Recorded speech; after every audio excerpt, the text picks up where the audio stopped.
Trying to find the corners on a parcel of land and it just looks like big old area of woods. There's a great app that this real estate pro uses called OnX Hunt. That's ONX Hunt. It is a hunting app, but it's tied to the GIS for any area, and for the record, that's Geographical Information Services.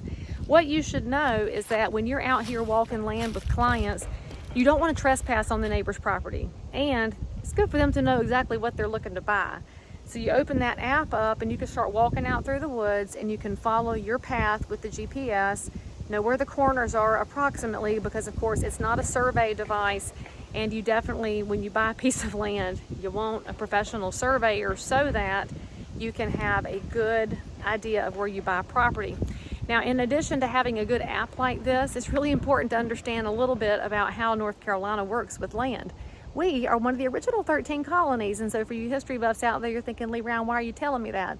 Well, when the original colonies were created and carving off from Great Britain, didn't have a pretty system of roads out here in the back hills and in the country.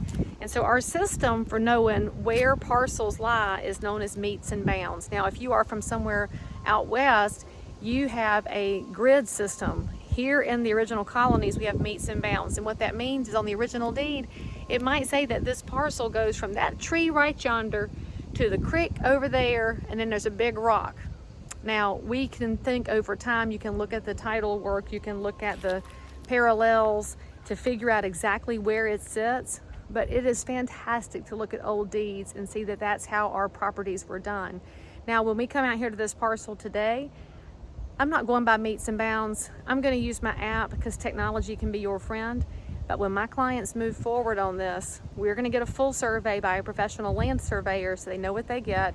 And then that good surveyor is also going to mark the corners with a little iron rebar. So that in the future, if you decide to turn the GPS off of your phone because you do not trust having the government through your phone, you can get a metal detector and go out and find that rebar buried at the corners. Because one thing that you might not know is that young people go play in the woods. And when young people play in the woods, they often play fort. And they will grab those flags and they will use them to play fort, and suddenly you can't find your corners anymore. So make sure that you do have something metal at the corners of your parcel so you can find it later. And I gotta tell you, as pretty as this area is right now, I can't even imagine what it's gonna look like as spring buds out. And so for the person who makes this their personal property and makes a little kingdom here with their house, they're gonna enjoy the heck out of it. I just want them to know exactly what they bought and what it looks like. For more information on buying a property in and around Concord, Lake Norman, anywhere in the Charlotte area, I grew up here, I've been in real estate a long time, and I'm glad to help.